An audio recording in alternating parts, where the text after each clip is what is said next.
Pernah nggak teman-teman di sini yang punya mimpi buat kerja di rumah, atau teman-teman punya mimpi dikatain punya tuyul digital sama tetangga-tetangga atau enggak sama masyarakat yang ada di rumah kalian? Nah, gimana sih caranya punya tuyul digital? Hello guys, welcome in Bang Ari Jenong. Jadi kali ini aku mau sharing kalian. Ingat ya, konteks tuyul di sini bukan berarti itu menyuri atau merampok duit orang. Tapi apa? Teman-teman cuman diem atau nggak mungkin teman-teman have fun, bahkan refreshing, atau nggak teman-teman punya pekerjaan yang lain atau budak korporat, atau mungkin teman-teman fokus ke usaha segala macamnya. Tapi di sisi lain ada yang bekerja yang dimana mereka itu bisa ngasilin duit tanpa teman-teman ketahui orderan masuk atau orderan keluar. Nah, caranya gimana? Yang pertama tentunya affiliate. Dengan affiliate, itu mau di Shopee, mau di TikTok, teman-teman modal ngonten aja. Nah, ketika teman-teman udah nggak ngonten atau udah lagi tiduran atau lagi makan, lagi belanja, lagi have fun, jalan-jalan, traveling, pastinya ada satu atau nggak dua yang masuk setiap harinya. Walaupun teman-teman udah nggak ngonten lagi. Karena apa? Karena stok video-video yang sebelum-sebelumnya teman-teman upload itu ada pengaruh besar. Dan ada marketing yang dimana dimainin sama platform itu sendiri. Kayak misalnya di TikTok. Nah, teman-teman kan sering tuh, misalnya sehari sekali, dalam waktu sebulan, 2 bulan, 3 bulan kan udah ada 100 video tuh. Pastinya 100 video itu bakal sering dimasukin ke beranda-beranda orang-orang yang dimana mereka itu, apalagi TikTok ya, orang-orang random dikasih. Nah, coba tahu ada yang tertarik di keranjang kuning kalian. Karena apa? Karena cara pembawaan kalian, cara kalian gimana bikin orang itu penasaran sama produk yang kalian tawarin, segala macamnya. Dan yang kedua tentunya konten kreator. Teman-teman di sini mungkin ada yang jalan-jalan, ada yang having fun segala macamnya. Nah, ini bisa dibilang jangka panjang sih, agak sulit untuk instannya. Karena apa? Karena teman-teman bangun personal branding dulu. Ketika teman-teman udah bangun personal branding, nah baru tuh mungkin ini akan berlaku kalau misalnya teman-teman konsisten sama inovasi terus. Nah, setahun, 2 tahun, 3 tahun lah, ini udah ada endorsan. Jadi teman-teman, walaupun teman-teman cuma story, nah story atau nggak teman-teman lagi party, lagi main game segala macamnya, kan teman-teman ada manajer ya, atau orang yang megang Instagram nantinya. Karena saking membludaknya orderan untuk endorse. Nah, tentunya ya walaupun teman-teman lagi tiduran, lagi ngurusin anak, atau nggak lagi belajar segala macamnya, tapi kan ada asisten kalian atau enggak tim kalian yang ngurusin story IG. Dan kalian tanpa perlu kayak misalnya storyin secara langsung. Nah, ya bisa aja tim kalian atau enggak mungkin asisten kalian yang storyin IG kalian atau enggak bikin reelsnya.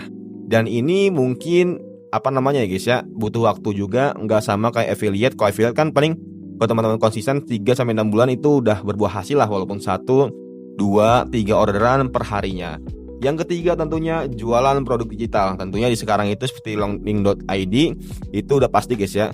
Kayak misalnya lu lagi jalan-jalan atau nggak lu lagi belajar sesuatu hal yang lain atau nggak lu sama keluarga, tapi kan di waktu itu, di hari itu pasti ada yang beli produk digital. Kalau misalnya lu konsisten, dan alhamdulillah sampai sekarang gue masih konsisten dari bulan Maret sampai bulan sekarang tuh Januari gue bikin, berarti udah sekitar 10 bulan.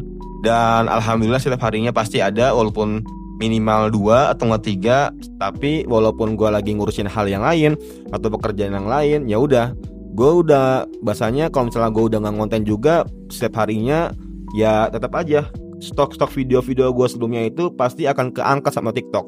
Dan ujung-ujungnya alhamdulillahnya setiap hari ada yang beli, walaupun ya bisa dibilang buat beli cakwe atau ngemie ayam lumayan lah. Nah, yang keempat tentunya freelance atau jasa online. Ketika teman-teman, ini mungkin berlaku untuk jangka panjang guys ya.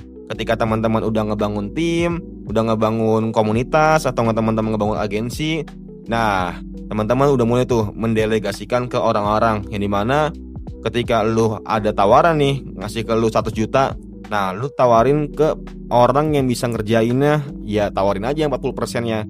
60% dapat dari 60%-nya itu buat lu. Ya udah, lu tinggal mengkoordinasi atau membimbing orang yang lagi ngerjain tugas itu. Ya walaupun lu nggak turun tangan ya, walaupun lu cuma sekedar lihat HP, cuma sekedar komunikasi aman atau enggaknya, nah itu kan lumayan ya.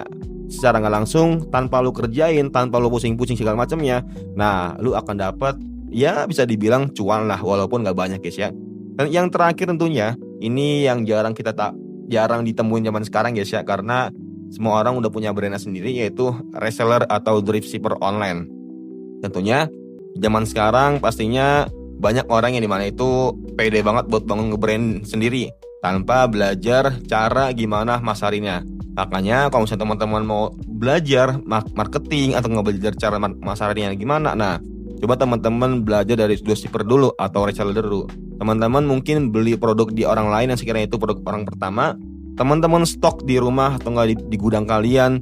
Nah, sambil di stok, teman-teman juga udah bikin konten buat marketingnya.